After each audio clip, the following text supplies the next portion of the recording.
Hi, I'm Euan. And I'm Sarah. And this is Popcorn and Cumin, a transatlantic dive into film and media. With a healthy side of unrelated nonsense. Hi, and welcome to Popcorn and Cumin. We're back again talking about Harry Potter plot holes. Part 2. Yeah. Get ready to solve some plot holes with us. As always, please send us your thoughts about the episode. Send us your solutions to the plot holes, or which one of ours you think is the best. Mm-hmm. So far, we've had some feedback about some of our answers that we provided in the last episode. And some people have actually come to call me out on some of my answers not being great. And actually, I want to just say that let's see you come up with some answers, all right? Let's see you come up with answers right now in front of everyone. Yeah. Hermione can't draw. Hermione can't draw. A very few number of people will understand that. All right, before we get into the plot holes, we're going to do another round of Cross-border factoids. cross-border factoids. Harry Potter Edition. Wow. Yay. Okay, do you want to go first? Yeah, so I've got a list of changes to the text between the British version and the American version. So what my difference is that I'm going to point out there are differences between the text in the versions. And what I just wanted to highlight is that what we would call this in, I guess, publishing, which Sarah is interested in, she's actively working in, is localization, right? That's correct, is it? I guess. Okay. It comes up in video games where games are developed typically in Japan. I don't mean exclusively, but there's a lot of games that are developed in Japan. And then when they're brought over, there's a discrepancy between just translating versus localizing them, because translating the differences between languages means that if you translate things like word for word, it won't make sense, or the meaning that comes out on the other side could be totally different. So then localizers have to come in and sort of understand what the original intention was, and then marry that up with the language they're adapting it into. So some examples in Harry Potter are a packet of crisps, which is in America known as a bag of chips. This is a classic UK America difference, is the use of the word chip, meaning French fries in the UK. And in the US, chips are what you get in a bag. A bag, like Lay's. Yeah, they're baked potato snacks, or sometimes they're like made out of maize, I think. But yeah, and I think they're often deep fried, because baked ones are better for you. Oh no, yeah, you're right. Yeah, because now you can, in supermarkets, they like make a point of being like, these are baked and not fried, and they're better for you. Yeah, so that was something that was changed in the books. Yeah, apparently there's a scene where they go to Hogsmeade and have a bag of crisps, which I don't remember. It's not very magical, is it, having a bag of crisps? Are they special? Are they magical crisps? Yeah. Do they turn your ears purple or something? Yeah, it's kind of lame. Yeah. Should have come up with like some sort of magical snack. I agree. But I suppose like all the wizards are kind of aloof from Muggle life. Like Harry would have grown up eating crisps, and maybe he's tried wizard snacks, but sometimes he just has a craving for Muggle. Sometimes you just want to eat something that tastes nice and doesn't taste like poop or turn your eyebrows green. Yeah, I suppose those are more like exclusively the sweets, right? Yeah. As opposed to, and even savory snacks? And even in the Muggle world, our world, unfortunately, our non-magical world. Or is it? There are still sweets that are like really sour and stuff like that. They're kind of in line with they're more joking type sweets that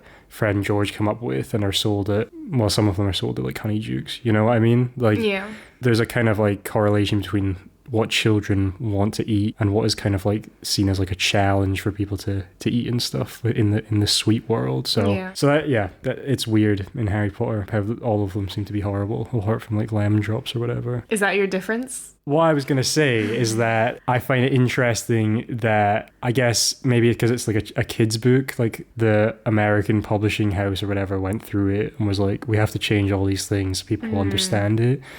I just think as like an adult, when I'm reading books, sometimes you don't always understand certain words or something, especially if you're reading like older books, because language has changed or changes all the time, and words kind of go out of fashion. For instance, I'm currently reading Wuthering Heights, and the word ejaculated is said a lot, and it's always just about people talking. Well, actually... Although it is a love story, so who knows what could happen. The word ejaculate is used a lot in Harry Potter. Oh. Because there's another podcast called Potterless. Do you remember when I was listening to that?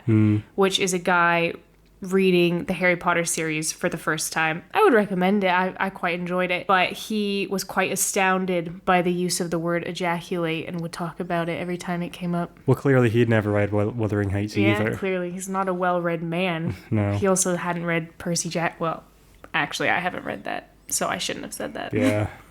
Shouldn't have said that. You don't need to. So it's just kind of... The point I'm making is that, do you think it's necessary to like change things that aren't really core to the story? Because wouldn't it be better for someone to like look at something and be like, what's a bag of crisps? And then like look into it, and then you kind educated. of, yeah, you're learning about other cultures. Now, I mean, culture between America and Britain is not the most, that's not going to open your eyes to the rest of the world in the same way that learning about like other more, diverse cultures is going to. But yeah, I just think it's an interesting thing.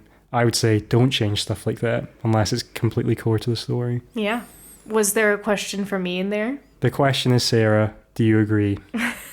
At first, I didn't agree. But now, when I'm thinking about it, I do agree to an extent. I think that the UK spellings should be changed because I'm constantly forced to change to UK spellings. So changing from UK English to US English makes sense to me. But yeah, I think that having the language be regional only adds to the story, because they wouldn't be saying, I got a bag of chips.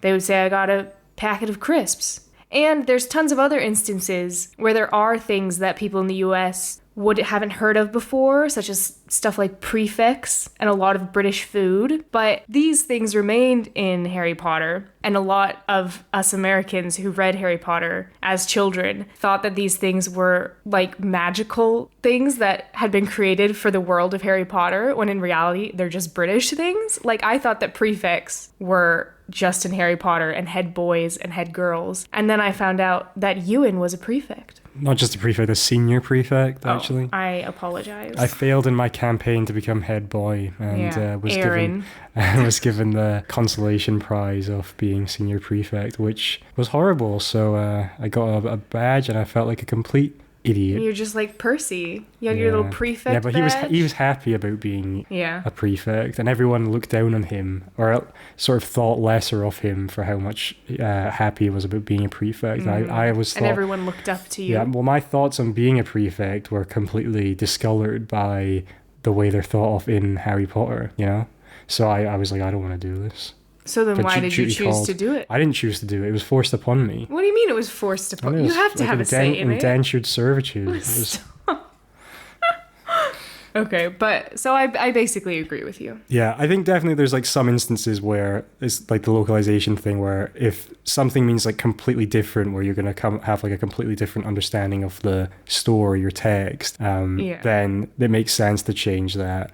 But I suppose it asks, like, where would you draw the line? For instance, Ron is saying words like, oh, he's gone barmy, or famously Vernon says someone's gone yumpy, which is not even a word I'm very familiar with. So like, that isn't a word, like barmy's not used in American English, right? No.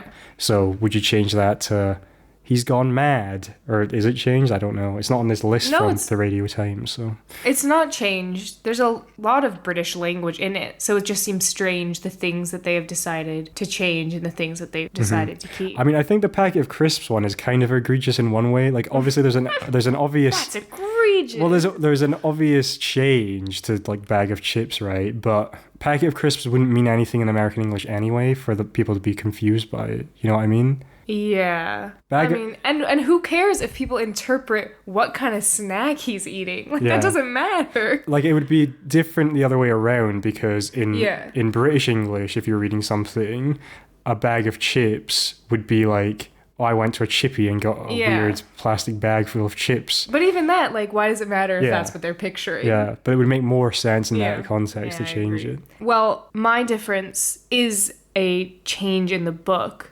but it's not a vocabulary change. So in the first Harry Potter book, during the sorting scene, I think after Harry is sorted, in the British version, it says there were 3 people left to be sorted, and then kind of names the 3 people and says where they were sorted. In the American version, they add Dean Thomas. So in the British version, Dean Thomas isn't even mentioned in the sorting. It's not mentioned that he went into Gryffindor. He's just not mentioned at all in sorting, and then he just like shows up, I guess. Maybe he missed the train and flew in the car. And then in the American version, they add Dean Thomas, and they add a line that says like Dean Thomas, the tall black boy, something, something, something. So I'm not sure if it was added to be more diverse after the fact. Yeah. In the classic Harry Potter way. Yeah. And then, see, this is kind of a plot hole. It was just a mistake. They don't change it from saying there were 3 people left to be sorted. So in the US version, it still says there were 3 people left to be sorted, and then they name 4 people. So it's just wrong. Yeah, that's bad. Yeah, bad editing. Sorry, Harry Potter Hopefully editor. someone was fired over that. No. I want their head. I wonder, I want to look at the book and see if they've changed it since then, you know? Yeah. Probably not. What does it matter? I would. Yeah. But, okay. I'd be so embarrassed by it. Yeah. I mean, I suppose it's still being printed, so maybe they would have changed it, yeah. Yeah. And the other thing that I wanted to say is that I was slightly incorrect last week. Surprise, surprise. In Harry Potter Plot Holes Part 1, I talked about how the password to Dumbledore's office was lemon drop and not sherbet lemon. And I mixed it up. So sherbet lemon is the UK version. And I guess in the US, we don't... Lemon sherbet. I'm just saving it. says sherbet lemon. Oh, really? Okay. I'm just thinking in I think lemon sherbets are like a non-wizarding sweet that exists in the UK. So I would just be surprised if it's reversed. Doesn't matter. I think it's sherbet lemon. No, I believe you. Because I can hear in my mind, because it's also in the movie, McGonagall is like, sherbet lemon. Okay. You do it better. No, you did it perfectly. Okay, thank you. Thanks to Maggie Smith for coming in for the recording just now. Dame Maggie Smith. Sorry, Maggie. You can leave now. So, yeah, sherbet lemon in the UK, and we don't have sherbet lemons in the US, so it was changed to lemon drop. But now that we have resolved that, yeah, we can continue with our lives. Did someone tell you that was wrong? No, just when I was looking up in more detail the Dean Thomas one, I came across that as a difference. Well, I'm glad you corrected yourself, because now people won't get that wrong at trivia in the future. True. They'll know.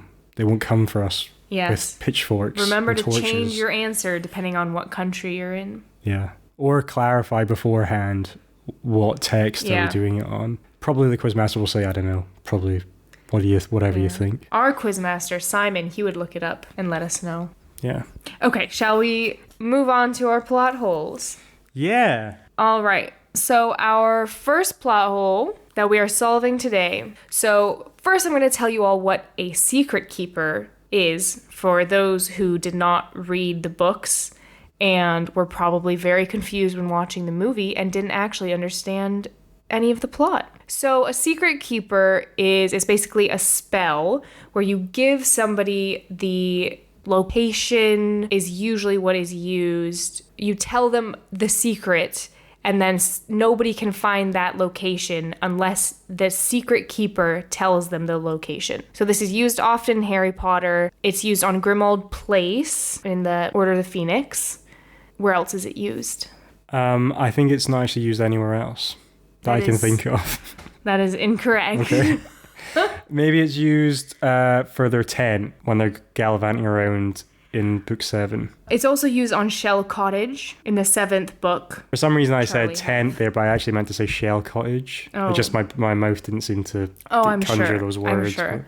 So basically nobody can find the location until the chosen secret keeper reveals that information to them. So Peter Pettigrew was Lily and James Potter's secret keeper for when they were trying to hide from Voldemort.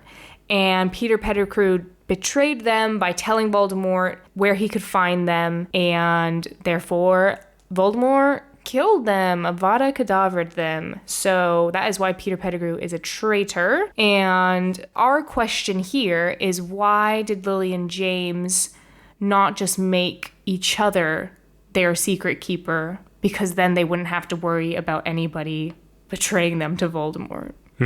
What do you think, Euan? I think it's implied that that wouldn't work in the same way that in Aladdin, he can't just ask for more wishes, because that would be deemed as cheating. Just breaking the natural wizard The law. magic gods, or whatever forces you're governing it, would be like, no, that's too good. You can't get around it that easily. We're putting a hard stop and saying, new rule, if two people are trying to hide somewhere, they cannot make each other their secret keeper. No. Okay. Because maybe they're in cahoots with Voldemort. Or maybe it's like a Star Wars thing where they need the dark magic to align with the light magic. Yeah. And we can't make it too easy for the good wizards to win. I guess one of them could still betray the other. Yeah. Well, but how would they? But see, this is what my possible explanation for this is. Can I just say my other possible explanation first? That they didn't think of it. That they're stupid? Yeah. Well, I mean, it seems Lily like isn't James was more stupid. focused on bullying people than doing lessons at Hogwarts. Yeah, so. but Lily's quite smart. Yeah, but I mean, everyone has those days. She just didn't Everybody think of makes it. mistakes. Or maybe like they were like, oh, we need a secret keeper, and they were about to, like, Layla was about to suggest that they do it for each other, but Peter was just like, I'll do it, and they're like, well, I guess he's And doing they it. felt bad. Yeah, they was like guilty. It was checkmate. That's a Peep Show reference. One every episode. Okay, can I say my theory now? You may. So, my theory is that in the other cases that we mentioned earlier, like Grimmauld Place and Shell Cottage, these were all locations that had the Secret Keeper spell on them. My theory is that in the case of Lily and James, it seems to be slightly different because how it is described by Professor Flitwick in the case of Lily and James is that Voldemort could press his face against the glass of their window and still not see him. If he's pressing his face against the glass of their window, that means their location is not hidden. So I suggest that the Fidelius charm, which is what the Secret Keeper spell is called, is put on Lily and James as people in this case rather than on a certain location. So in that case, you couldn't be the secret keeper, like, of yourself. You're not the secret keeper of a location. It would be of yourself, which wouldn't work. Does that make sense? Do you think if Voldemort pressed his face against the window, his eyeball would touch the glass? Is that what you've been thinking about this whole time? Because he doesn't have a nose. No, because your eyes still, like, go in a bit, right? So his cheekbones would press against it. I know, his Probably not eyes, his eyeballs. after all of his dark magic, his eyes might be particularly bulbous. Bulging. Yeah. Yeah. That is the real question here. Okay, well, now that we figured out that important sideline, what do you think of my theory that the spell is on them as people rather than on a location? I think it's somewhat compelling. I think it would raise further plot holes in that they could cast two separate spells and still make each other their secret keeper. Like if James was Lily's secret keeper and then Lily... So instead of like Pettigrew being the secret keeper for both of them, they cast a secret keeper spell for each other. Or they just do a secret keeper spell on the house as well, because you can do it on the house as well. And also, how could baby Harry see them? Because he couldn't really comprehend if someone told him. Well, maybe they told. Yeah, he can't understand it. Maybe they did like a Legimancy thing where they like implanted a memory that he would understand. Yeah, I wonder if Lily was pregnant with him at the time. Oh my God, this is going very Dune. How that would affect things. Yeah. Is the spell then also on Harry? Possibly, yeah. He's counted as part of her. But then what about when he pops out? Is he separate now? Or is the spell still on him? So it's unclear. These are some deep philosophical questions. Why do you think they wouldn't just cast it on the house as well? Or maybe they already knew that the house was there and it would have been too suspicious. They're like, I'm sure there was a house here, and now it's not. Because it's also, they've lived in Godric's Hollow for a bit at least. And I feel like it's one of the few mostly wizard residential areas. So like it seems like a pretty obvious place to live. Yeah, and how does the Grimmauld Place thing work? Because do they comment in the book? I feel like I'm like remembering something where they're like, what number is it? Number 12. Yeah, and they're like, oh, there's no number 12. We can't see number 12. Yeah, it goes like 11 to 13. But like, wouldn't people be like, where's number 12? There used to be a number 12 here. I think it says something like the Muggles have just learned to like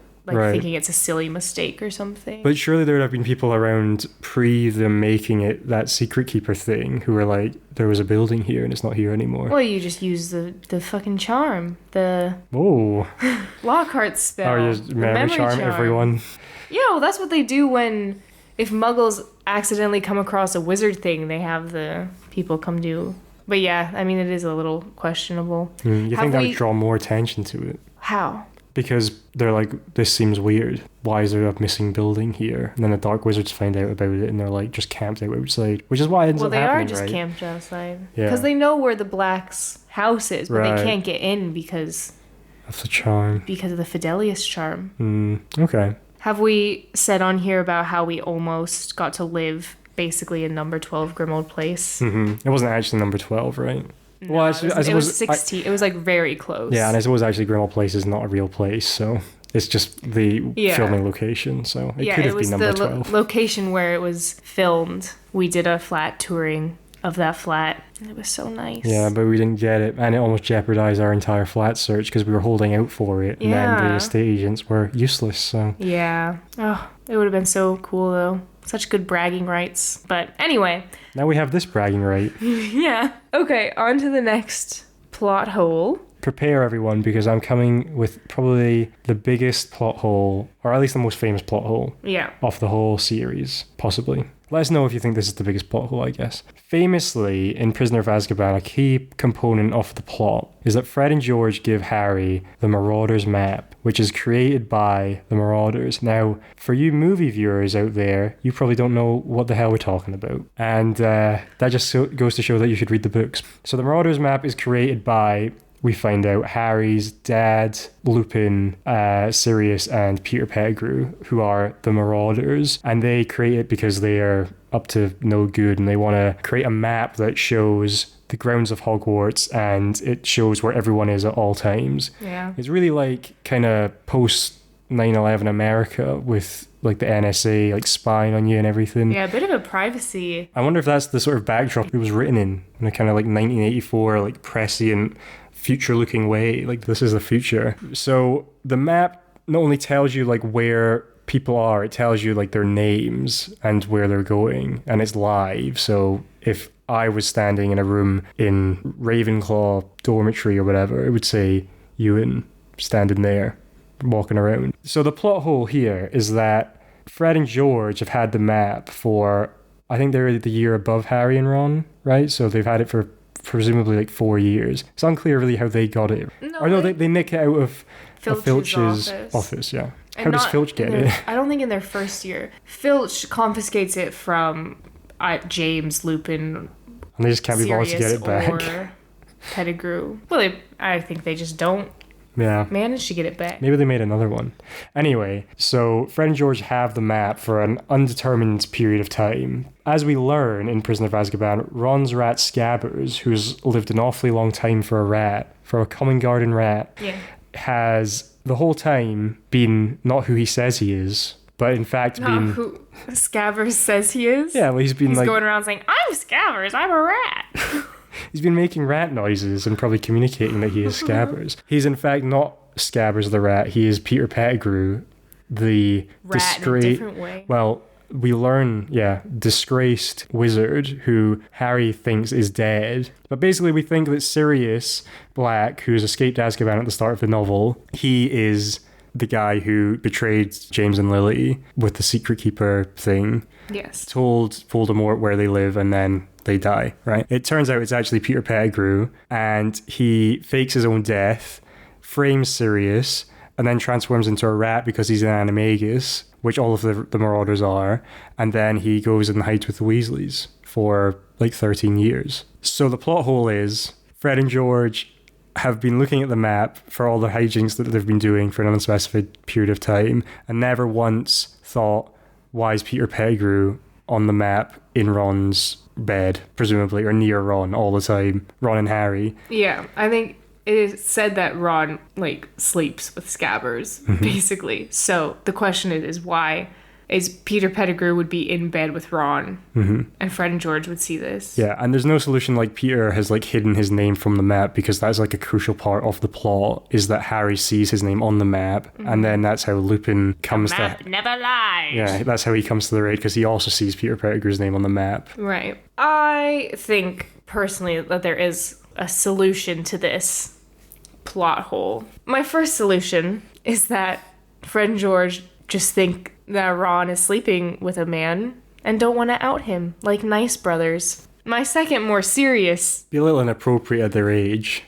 Yeah. Especially, because it starts when Ron is 11, which... Found a new boyfriend pretty quickly, Ron. Yeah. And they're very quick to make fun of Ron for all of his romantic escapades. Yeah. So I would be very surprised if they didn't make fun of him for this romantic escapade. But that's just my one solution. My real solution is that Fred and George basically only use the map for their hijinks. It's not like when Harry has the map, he's kind of like, he's a little more creepy about it. Like sometimes he just stares at Ginny's dot and he'll like look for specific people on the map. But Fred and George, I don't think would ever do that. I think they would basically just take the map out when they're getting into hijinks and trying not to get caught, to see if Filch is around or something like that, or to find secret passageways or something like that. I don't think they would ever really care enough to be looking at Ron's dormitory.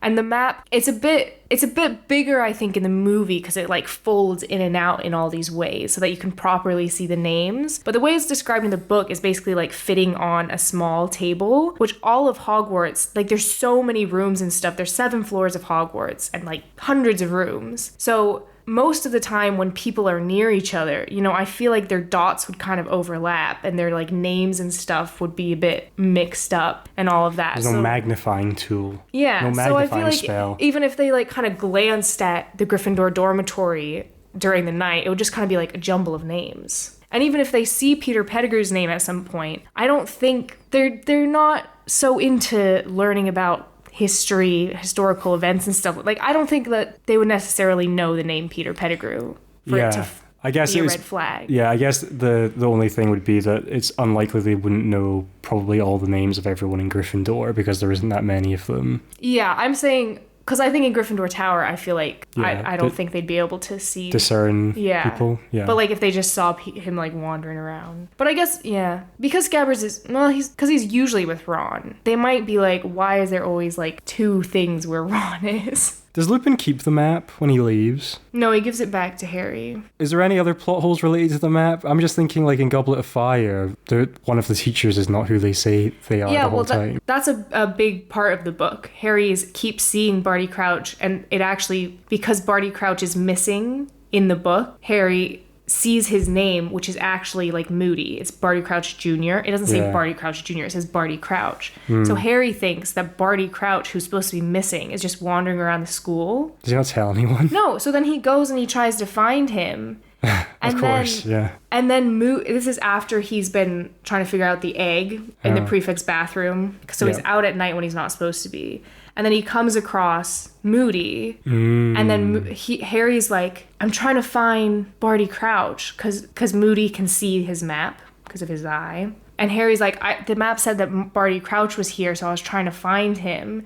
And then Moody, seeing that the map says that he is Barty Crouch, he takes it. He's like, oh, this map is so cool. I want to take it and study it. So then he like takes it so that Harry can't find him again. I have to say that is an instance of Harry being an idiot, because I'm not saying like he should have had the perception to be like, well, actually maybe he should have, because he knows that Polyjuice Potion is a thing. He's used it, and literally it was a key component of his previous year was Lupin saying, the map is never wrong, Harry. It's never wrong. So it must have been Barty Crouch, like standing in front of him. No, but because he doesn't have it out like literally when he sees Moody. Right. It's like when he starts to go home, he's like, what is Barty Crouch doing in Snape's office? And then because he's under the invisibility cloak, which as they get bigger, it gets harder to like stay under. So then he puts it away so that he can like maneuver. And then he's just going to explore the office when like Moody turns up. Can you not make the invisibility cloak bigger with a spell?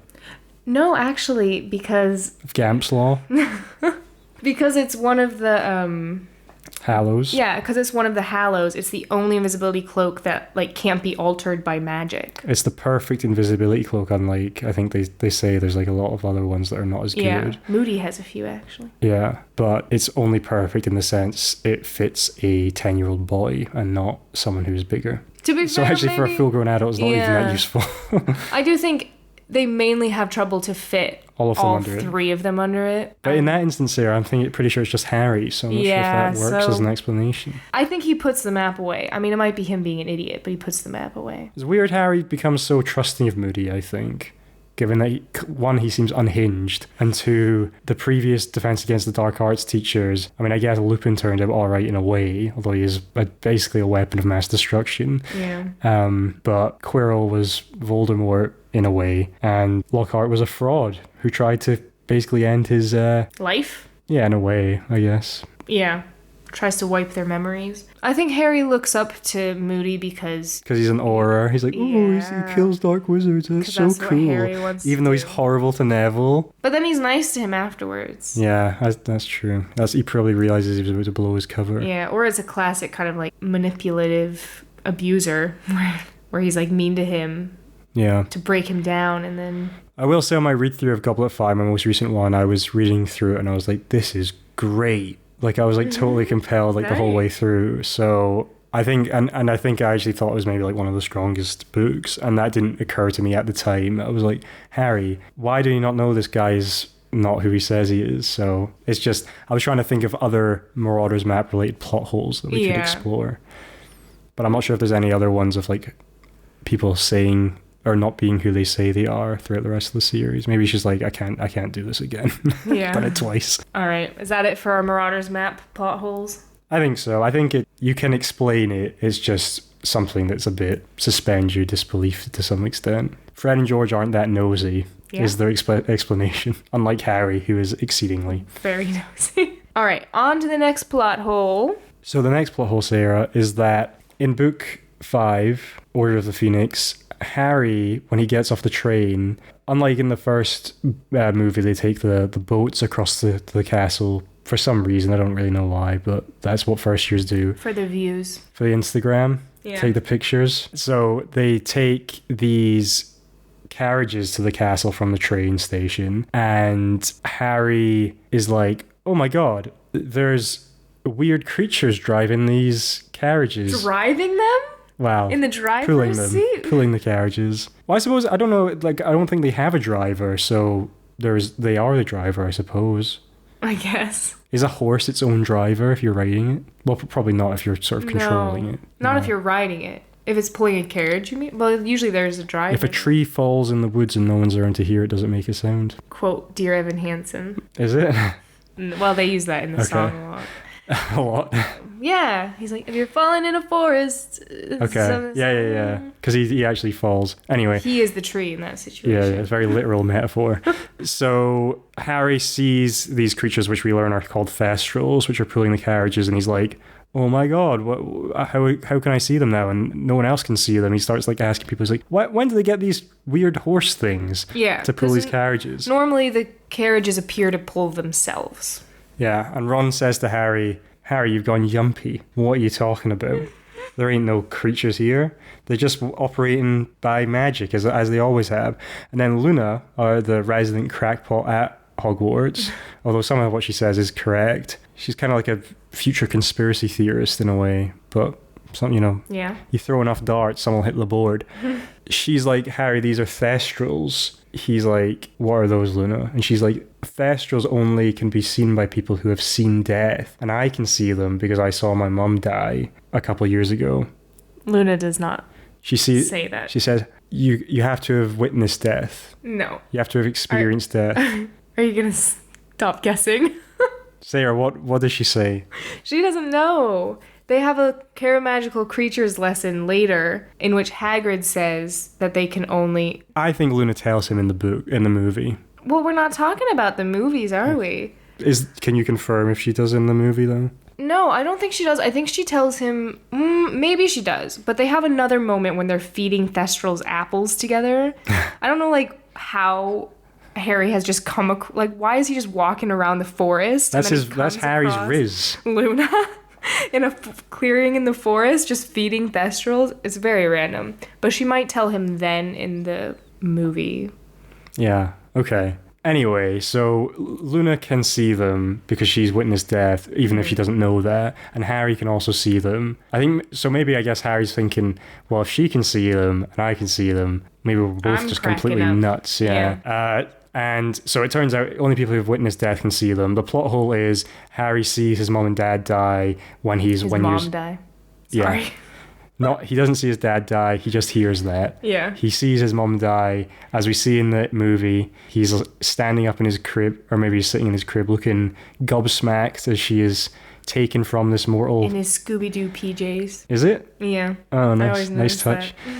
She's taken from this life. So he sees her die, and then he can't see the Thestrals, but in Order of the Phoenix he can see them because he sees Cedric die. Nope. Sorry. Yes. Excuse me. Sorry.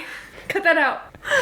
And then he can see the Thestrals, or the explanation is because he sees Cedric die in the previous book. So the plot hole is he should have already been able to see them. The explanation for this, which has been confirmed by the She Who Must Not Be Named, is that Harry, when he is just a baby, does not possess the capacity to fully process the death that he has seen, to like process that is what he is seeing, and to process death as a concept. So therefore, to see a Thestral, you not only have to witness death, but like process and understand the concept of dying. Yeah. Because he's just a baby. Which I suppose I would push back a little bit in that he doesn't really understand how to process death, even after it happens to Cedric, because that's something he's dealing with throughout the whole of the next book. That's when he becomes Angry Harry.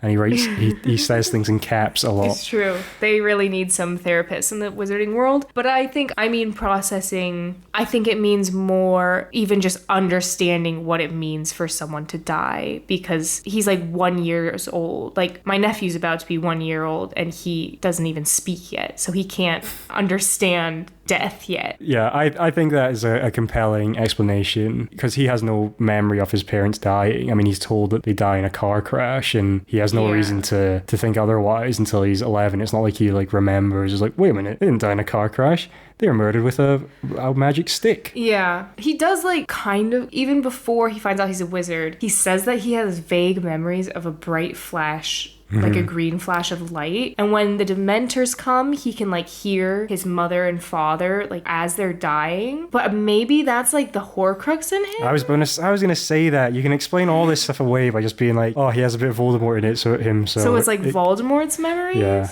I mean, I don't think that is probably the intention, but that you can now explain that away by saying it could be that. It's the inner linking. Ooh, it's all very complicated. And also maybe magical brains just work differently. True. Yeah. That's an easy out, you can just say. Yeah. It's different in the magic world. Yeah. Magic brain's different. Extra plot hole, bonus plot hole, is that why have wizards not come up with the idea of counselling or therapy? I know. And why does no one give it to Harry? Yeah. I feel like wizards have a bit of a superiority complex. They're we don't need that. Yeah. I mean, that's one of Dumbledore's probably dumbest moments. Dumbledore, where he is actually, Harry, I don't want to get too close to you after your sort of friend / love rival dies, and help you out with all your trauma and stuff, because I just don't want to do it because I think I have a good reason, but it's not actually that good a reason, because by the end of the book I think I was wrong. Because of Voldemort possessing Harry? Yeah. Yeah. Even if that was the case, I don't understand. I guess so he's trying to keep information from Harry. Yeah, I don't know. Dumbledore is a silly man in the fifth book, but also in general. I suppose if the Thestral thing is linked to memory, if you were obliviated, would you then lose the ability to see the Thestrals? That's a good question. I don't know if it is... Or is it something that binds to your soul? Yeah, might be some wishy-washy stuff like that. But then could you get rid of the soul part of you with a Horcrux? Then you're solved again. You're cured from the You don't thestral get rid curse. of your soul. You split it up in a bunch of You pieces and split put it it in a out. little object. Oh, I suppose it's still kind of linked to you though, right? Yeah. Yeah. Okay. All right, what is the next plot hole? So, again, in Order of the Phoenix, there is a mass breakout from Azkaban, such as, I mean, Bellatrix is the main person that... She's the it girl. She's the it girl, but I think it's also, like, Nott and... Yaxley? Yeah, does he break out as well? Fenrir? I don't think Fenrir was in Azkaban. Oh? Maybe he was. But a bunch of ex-Death Eaters break out of Azkaban, and we later see them with their prospective wands, we think. So the question is how do they get their wands back? Because they're taken from them when they go into Azkaban. Wands are not allowed in Azkaban. So where did they get their wands from? And we talked a lot about in the previous episode about how wands having to be given to the wizard, the correct wizard. It's a big point, and if they didn't have the right wands, they would be not working properly. They wouldn't be very effective Death Eaters. I mean, I think that they could get new wands that would work probably just as well for them. Maybe slightly less well. But they'd have to get them from a wand maker who probably wouldn't want to do that. Yeah. Well, at some point, but I think it's in the 6th one that Ollivander... Because at some point they capture Ollivander and have him make wands for everyone who doesn't have one. But I believe that's in the 6th one. Is that what they also have him? I didn't think I realised that. I thought they just captured him to question him. But I suppose might as well put him to work if you've got him. Yeah, I think the main reason is to ask him about the Elder Wand. Yeah. But while they have him as hostage, people get their wands broken, stolen, whatever. He makes some new ones. Yeah. So in the copious amount of research and planning that I've done for this when we were initially coming up with the idea, I've written down the question, how do wizards get wands back? And the answer I've written down is house elves. Now... What?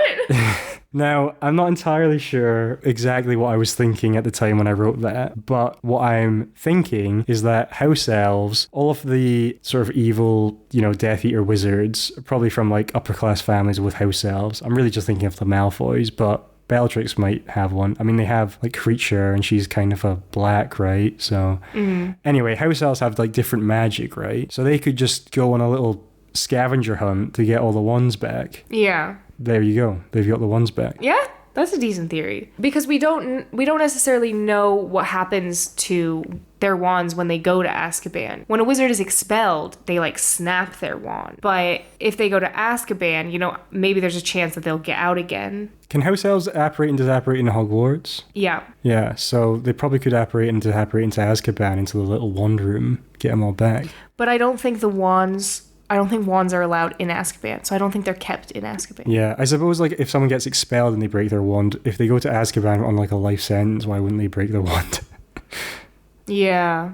I don't know, maybe it goes to next of kin. Yeah, strange system. Worse punishment for getting expelled from school than it is for going to jail for homicide. But yeah, it is weird because when you're expelled, it's like you're basically cut out of the wizarding world. Yeah, you're squibified. Very bad sentence. It is a worse sentence than Azkaban, maybe. Worse sentence than death. Yeah, I don't know about that. Give him the kiss.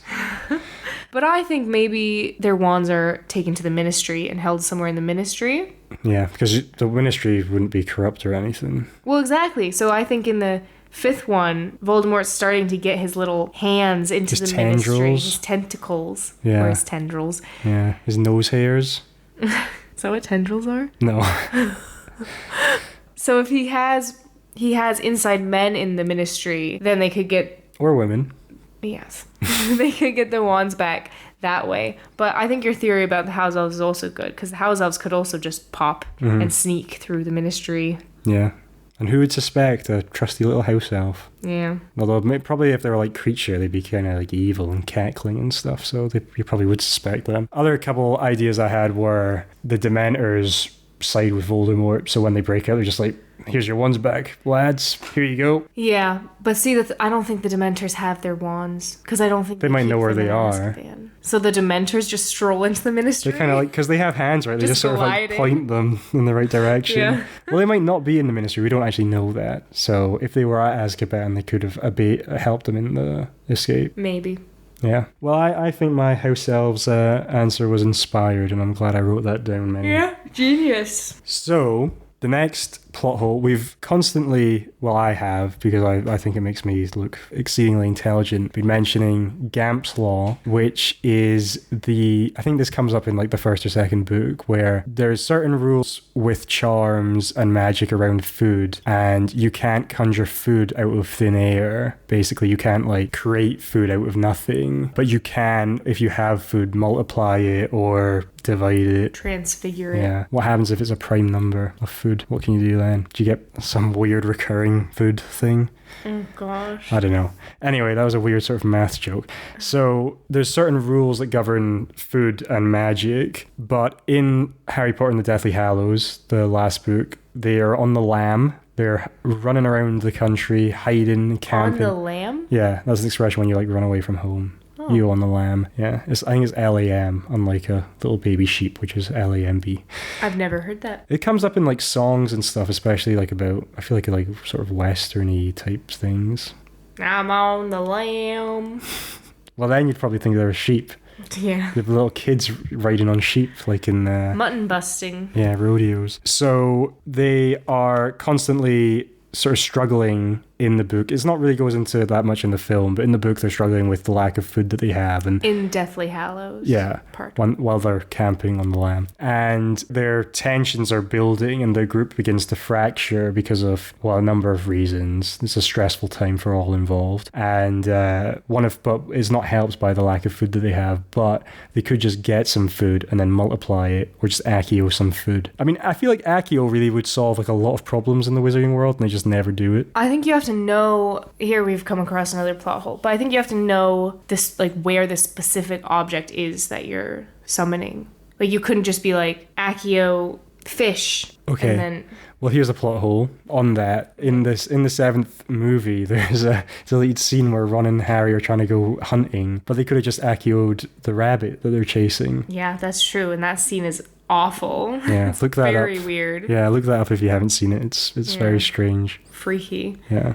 Although someone does Accio fish, but it's like because they're looking at the fish, so they know where the object is that they're Accioing. I feel like you could get the British countryside are plentiful with lots of animals and stuff. Like I feel like the hardest part with hunting would be like actually completing the hunt as opposed to just seeing the animal. So if that's the problem, I still think you could get around that. Yeah, that's true. But the thing about how horrible that would be to summon a live animal, then once you have it, what do? Just Avada Kedavra? Like, that's evil. Yeah. They don't really go into that, so. No. Okay, Sarah, so what's the solution to this plot hole? Why don't they just multiply their food? Yeah, well, why is them having not very much food even like an issue? Because it seems like there's plentiful like solutions to it. Well, I think the issue is getting food in the first place, and there are a few times when they do manage to get food. Originally, you asked why can't they just multiply food that they get? But if they just kept multiplying the same food, you're still multiplying it at whatever stage of the rotting process the food is at. So you can never reverse that process. I mean, I think you can to a point transfigure it to make it a little less moldy. Yeah, obliviate or whatever the spell is, reducto mold. Yeah, obliviate mold. So yeah, I just think it would go bad. But you'd think, like, Hermione's pretty smart, so you would think she could come up with some kind of better solution. They also have the invisibility cloak. Like, they could just go into a supermarket and steal a bunch of food. I think that they're not usually by civilization because they're trying to stay away from... Yeah. I mean, that makes sense. Because there's a few times when they come across a farm or something. They take eggs, and then they, leave money. Let me tell you, in the UK, there's a lot of places where they have supermarkets and stuff that are far from civilized, so... Like any little? Yeah, well, you said that, not me. Okay, so, that's my solution. Yeah. I mean, it's not a great one, but... I think that's just a kind of, oversight, really. I mean, there are, solutions to it, but I don't know. I think the, idea of them being on the lam was more compelling to the author than actually thinking about practical solutions that would make their situation not as bad. Yeah, I mean, I can't see Ron being very good at finding animals because I feel like he'd just be like stomping around. He doesn't seem very sort of, sly and like slinky. Yeah. Well, Harry is, though. He's always sneaking around. Yeah, that's true. But they have maybe the locket. Maybe the locket is just dulling their senses when they wear it. Yeah, whereas maybe it's like giving warnings to all the animals around to like run away. That's true. Or it's like rotting all the food around them and stuff. That could be. Wait, that's the solution. There we go. We solved it. The Horcrux that they have that they're struggling to find a way to destroy is killing all their food.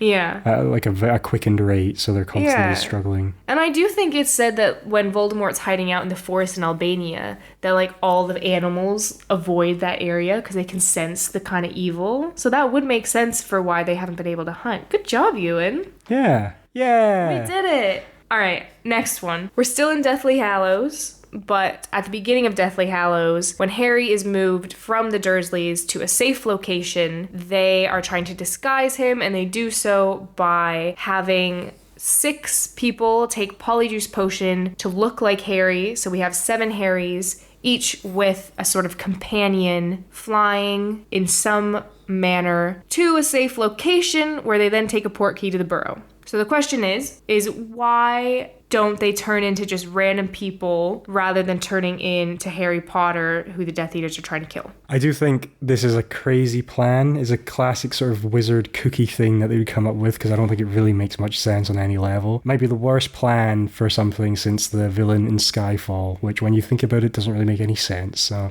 sorry to anyone who really loves that movie. So the only solution, well, one of the solutions here is that they didn't think of a better plan. And they were just like, what will guarantee Harry's safety more so is the sort of confusion that there's so many different Harrys, so they're only going to go after the Harry Potter. What the immediate solution would be is just use one thing of Polyjuice Potion and turn Harry into someone else, and then they're not going to know, like, they're going to have no target. Less potion required. Yeah, so instead of them being like, let's chase this person, let's chase this person, let's chase this person, they'll be like, oh, Harry's not there, we're not spending any time chasing him, we'll just go somewhere else. And then they're like, wait, Harry's not even here, what are we doing? And then by the time they've worked that out, they're like, I feel like that would buy them more time than... I feel like they would still know that Harry's there, though. Yeah, but they would have no indication as to who it is. Yeah. How is that different, though, than them all looking the same? Well, I'm just coming to that. So that immediately is a better plan, but... Because it uses less potion?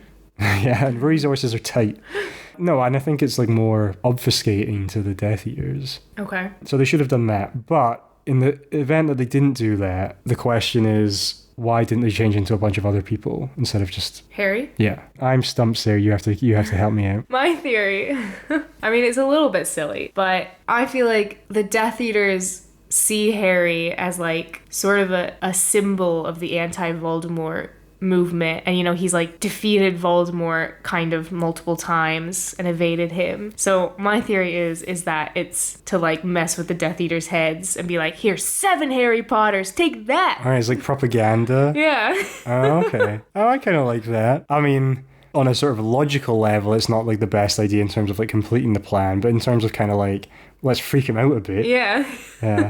I feel like Voldemort should do that. Can you imagine if they had like 7 Voldemorts coming at them? That would freak everyone out. What are 7 Harry Potters doing in this plan? I need a drink. That's another Peep Show reference. Oh.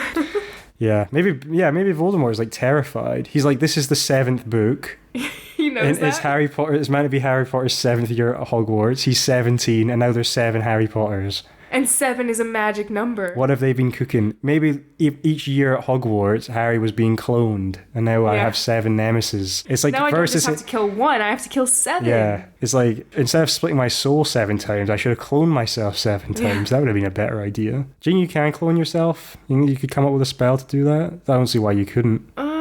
Well, I don't think it would be the same. I don't think the person would like last forever. I don't think no one does. permanent. No one does. I think it would kind of be like the resurrection stone, where it can bring people, but it's like not. It's like a shadow of the person, Right, It's not the real person. Okay. But maybe. Okay. Well, Maybe. that's up for debate. Maybe in their next unwanted Harry Potter sequel, they'll go into the cloning in Wizarding World. Yeah. I feel like in general, magic that is done on yourself, like on humans, Seems to be quite limited. Yeah. In, like, what you can do. Yeah. there seems to be different rules about it than what you can do on like others. organic matter. Yeah. aside from vegetables and fruit and stuff, which, as we've discussed, you can multiply. Okay. Are we happy with that solution? On to the next one? I think so. I mean, it stumped me until you came up with a genius. It was like a stroke of, I don't want to say genius again. Inspiration? It was inspired. You should have shouted Eureka, I've got it. So the next plot hole is in Deathly Hallows, the emotional kind of climax almost of the whole trilogy, the whole septology is that through the whole series we're like, is Snape a good guy? Is he a bad guy? In fact, we kind of think he's a bad guy, and then you're like, oh, maybe he's a good guy, and then you're like, oh no, he definitely is a bad guy. He killed Dumbledore. Spoiler alert. Then he dies because Voldemort sets his snake on him. Yeah. Because he thinks that Snape is the master of the Elder Wand, but he doesn't actually, as we discussed in the last episode, Voldemort is not as good at a critical thinker as Harry, because Harry has outsmarted him there. Yes. Almost by accident. And the plan was actually for Snape to be the master of the Elder Wand, because Dumbledore wanted Snape. They had planned that Snape would kill Dumbledore, with Dumbledore having it in mind that then that would make Snape the master of the Elder Wand, but then his plan got messed up. So do you think when Dumbledore gets disarmed by Malfoy, do you think he's like, crap, my plan is finished? And he's like trying to think of something on the spot. He's like, oh, I need to do something here. But then Snape kills him without realizing. But he lets Malfoy disarm him. I can imagine him like winking at Snape, being like, don't kill me. We need to think of something else. I'm going to kill everyone here. And then we can come up with something else. But I guess if he was thinking about that, it wouldn't really mess up his plan because the wand still wouldn't belong to Voldemort. In fact, it would probably confuse Voldemort even more, which it does end up doing. Maybe he's like gesturing at Malfoy and then like running his like finger across his throat to be like, Snape, kill him first and then kill me. Yeah, so Harry finds Snape. Well, he sees him get killed, basically, or at least he hears that he's like around because he's snooping around as usual, as Harry does. He's snooping around, and Snape is like, oh, Harry, you have your mother's eyes, probably says that. And then he's like, here, take my memories. Actually, he just says, look at me. Oh. So he can look Classic into Lily's creepy eyes Snape. before he dies. Slinkin' Severus creepy Snape. So he takes his memories and he's like, actually, what I have to do here is, it's my like last couple moments. Voldemort wants to kill me. The battle's not going that well. I need to go to Dumbledore's office and look at this guy who I've hated for 7 years' memories. Yeah, this is Harry saying that. Yeah, not me. I wasn't there. And he looks at the memories and then he realizes, because Snape has a memory with Dumbledore, when Dumbledore says Harry is a Horcrux Severus, I think, he probably is. And that's why he can talk to snakes and stuff. He has to die probably to kill Voldemort, but he has to be killed like a pig for slaughter at the opportune moment. No. You've been raising him like a pig for slaughter. Yeah, fattening him up with lemon Dear. drops. Yeah, it's quite a crude analogy, but accurate. Yeah, so when is Snape planning on telling Harry all this stuff? Like, it seems like in the plot it works out that Snape can almost die, and it just so happens that Harry is around when he dies. Yeah, he's lucky that Harry's just snooping in the next room. Yeah, which I don't think he knows. Like, he has no reason to know that. So Dumbledore's whole plan, well, I mean, I guess probably the way the battle's going, Harry's going to die anyway. But at that point, because they're losing the battle, but then there would have been like no resistance left probably, and then they wouldn't have been able to actually kill Voldemort because they would have lost. Snape, when was he planning on telling Harry that this like crucial bit of information? The only reason Harry finds out is through like complete like luck. There is an explanation for this in the memories that Harry sees, in Snape's memories, when he's seeing Snape and Dumbledore discussing the whole pig for slaughter situation. Dumbledore tells Snape to wait until Voldemort starts keeping his snake Nagini particularly close. And this is because at this point he thinks that Harry will have killed enough Horcruxes, most of the Horcruxes, so that Voldemort finds out and keeps Nagini close because Nagini is a Horcrux and he doesn't want Nagini to get killed. So basically, Dumbledore is like, Harry's gonna die anyway, so we want him to take out as many Horcruxes as possible before we also have him die. So it is waiting for that opportune moment. So right before Voldemort kills Snape, he has just found out that Harry has found and destroyed some of his Horcruxes. So now he started keeping Nagini in this like spherical shield thing that Nagini's kind of like floating around in this ball.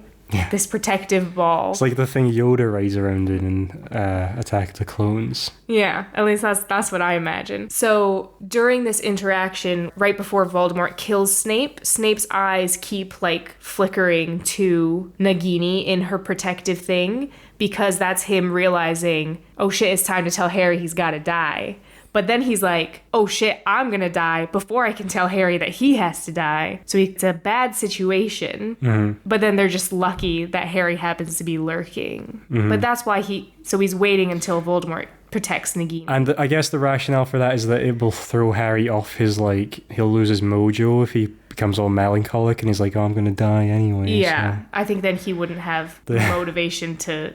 I think he still would, though. Yeah, I think he would too, but he might be more, I don't know, reckless. And why doesn't Dumbledore tell Harry that he thinks Nagini is a Horcrux? In case he does. Oh, does he? Harry knows that Nagini is a Horcrux. Oh, I thought he just, like, suspects it because of what Dumbledore says. I think Dumbledore tells Harry that he suspects Okay. Nagini is a Horcrux. Okay, well that makes sense. I was thinking based on the logic of what you were just describing, that he was like, well, if Harry knows Nagini's a Horcrux and Nagini's always around Voldemort, he'll just go charge right at him, hell for leather, and he'll die immediately. Yeah. Without killing any of the other Horcruxes. Well, yeah, and Dumbledore probably knows that Nagini would be the last Horcrux they go for, since Nagini is always with Voldemort, so it would be the hardest one to get to. Yeah. Just on the Horcruxes, like, Dumbledore has not been... Does he only, like, realise about the Horcruxes in, like, Half-Blood Prince when he gets the memory from Slughorn, I guess? But he gets the memory after he's already got the ring, right? He suspects about the Horcruxes.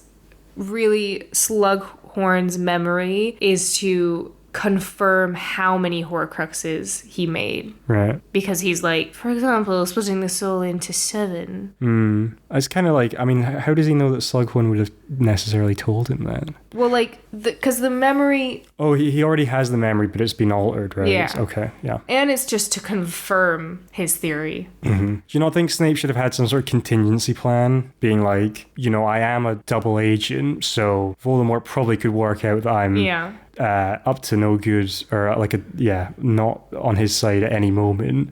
And because of that, there should be some sort of backup plan that Harry will find out about this plan. Even just, like, write it down. Yeah. Well, maybe there is somewhere. No, I don't know. Yeah. That does seem poorly planned. But I mean, he's a complicated figure, so being a bad planner is just one of the many negatives of Severus Snape's mixed life. He is complicated, but he's also overall a bad person. Yeah. In my opinion, which is correct. Okay, so we got that one down. Now, I think we're on to our final plot hole, yes? Yeah, I mean, there's probably maybe other plot holes, but these are the ones we're talking about. No, this is it.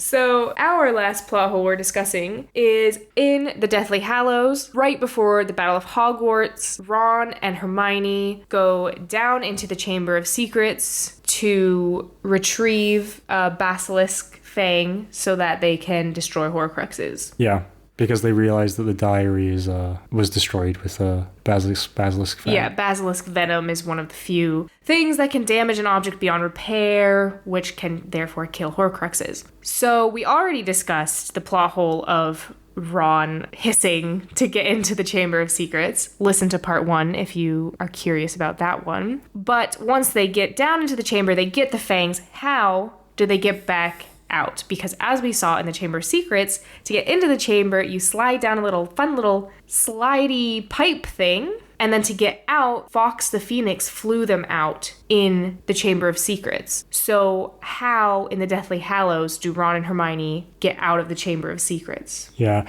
I would say this is more a plot hole in the sense that we don't know what they do, but I don't think it's like an impossible situation for them necessarily to get out of. Here's a couple things they could do. They both cast Wingardium Levioso on each other. But see, that's the question. Can you Wingardium Leviosa a person? I think so. Well, you can in the video game, but I don't think they ever do it in the... I thought there's a bit when they're doing the spells that, like, Neville's, like, floating around or something. Yeah, that one they're using Levicorpus, which is a spell invented by Snape that basically, like, dangles a person from their ankle. And in the movie, it just makes people fly, which is just... All right, we'll do that. Do that on each other. And then they fly up ankle first out the chamber. They could also do, like, some sort of wizard spell or just a spell, as they're also known, on the slide, the big happy fun slide, and change it into a bunch of steps, and then they could like scramble their way up. They could, I don't know, summon a magic beanstalk and climb out of it. Yeah, that's a good one. They could like do some other sort of tree and climb up it. They could do a spell on each other that makes wings appear and then they fly out. They could summon Fox. That's very advanced transfiguration. Yeah, but Hermione's the brightest witch of her age. And Ron's Ron. He has his moments. Accio brooms. Well, if they know where they are. They probably don't know where they are, though. Well, Ron probably does. He could from the Quidditch pitch. Or like the Quidditch changing room or something. There's probably a broom there. So I think they could Accio Hippogriff. They could Accio. You can't Accio an animal. Maybe you could. Maybe. Another spell in the movies, in the fourth movie, Harry uses a spell called Ascendio to get him out of when he's kind of falling to the depths of the water, and it pulls him up out of the water. Mm-hmm. Yeah, you could also do a kind of like just cast a spell that shoots you backwards, but just repeatedly do it so you sort of fly upwards through the air, kind of like double jumping in a video game. Yeah.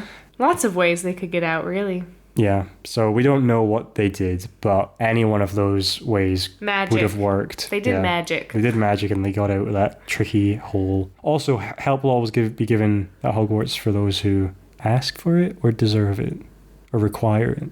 I don't know. I think it's originally ask for it, but when Harry meets dead Dumbledore, he like amends it to something like, I think he amends it to those who deserve it. So you got both of them. Look at me then go. You went a little yeah, but I was just joking with that last one though. So they could have just asked for some help and then Hogwarts would have helped them out. Help. Exactly. So there you go.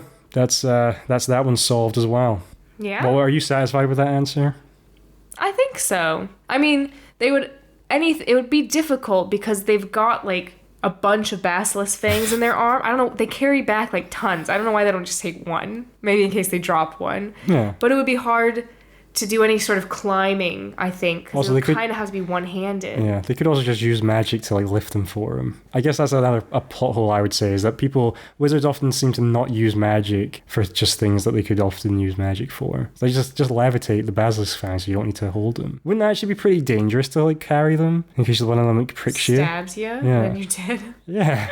Yeah. I just know that when they come up, their arms are full of basilisk fangs because then all the basilisk fangs clatter to the floor when Hermione runs at Ron and kisses him for the first time. But she hasn't dropped one. She actually stabs him in the heart with a basilisk fang and he just dies instantly. Yeah, and what if he's like holding basilisk fangs as she embraces him and then they both are pierced by 1,000 fangs. What a way to go. What happens to Fang? The dog? Yeah. He's still kicking about. Is he? Yeah. I don't think he dies. Do they keep Hagrid? They keep Hagrid at Hogwarts in the 7th one, even though the Dark Wizards have taken over. Yeah. Do you think they're like, he's too good at being a gameskeeper? We have to keep him around. Well, I mean, like McGonagall is there, and a bunch of people who are associated with Dumbledore are still there, and I think they stay to protect the students to the best of their abilities. They did a pretty good job, generally speaking. Well, I mean, they're forcing kids to torture each other. No, I don't think we don't know if any of them died at that point, which is, actually probably better than most years at Hogwarts. That's true. Yeah. Get the Death Eaters in there all the time. All right. Well, that was solving Harry Potter plot holes. Let us know, because we had quite a lot of fun doing these episodes, so if there's another thing filled with plot holes that you would like us to discuss. Yeah, the plot hole sleuths. Yeah, I mean, we have to have like some sort of understanding of the source material to begin with. It probably won't be as in-depth as my knowledge of Harry Potter. No, I don't think anyone has as in-depth knowledge on any topic ever as you do on Harry Potter. No. Yeah. There's definitely some crazy Potterheads out there. No, I don't mean just like Harry Potter, just on like any subject ever. True. You did win that pub quiz on Harry Potter. But I only won one out of 7. You won 2 of them though. Yeah, that's true. I won 2. It was rigged. It was rigged. And we got second, I think we got second on all and then third on one other one. Yeah, but did you see the marking? I mean, who knows? Seems like you had a target on your back. I think that lady had a week. vendetta against us. Yeah, when she asked her about that question. Yeah. She was like, this is what the answers say. Rude lady. Yeah. Well, that is it from us. Stay tuned for potentially an episode on Twilight, everyone's favorite inspiration for the 50 Shades of Grey books. Yes, as it is best known. And remember to follow us on Instagram so you can stay up to date with all of the Popcorn and Cumin news and get some fun videos and weird photos and stuff like that. That's the best way to keep in contact with us. Please rate and share the podcast, spread the word, spread the gospel of Popcorn and Cumin. And, yes. And most importantly, remember to have your daily bowl of popcorn. Yeah, I'm looking forward to mine.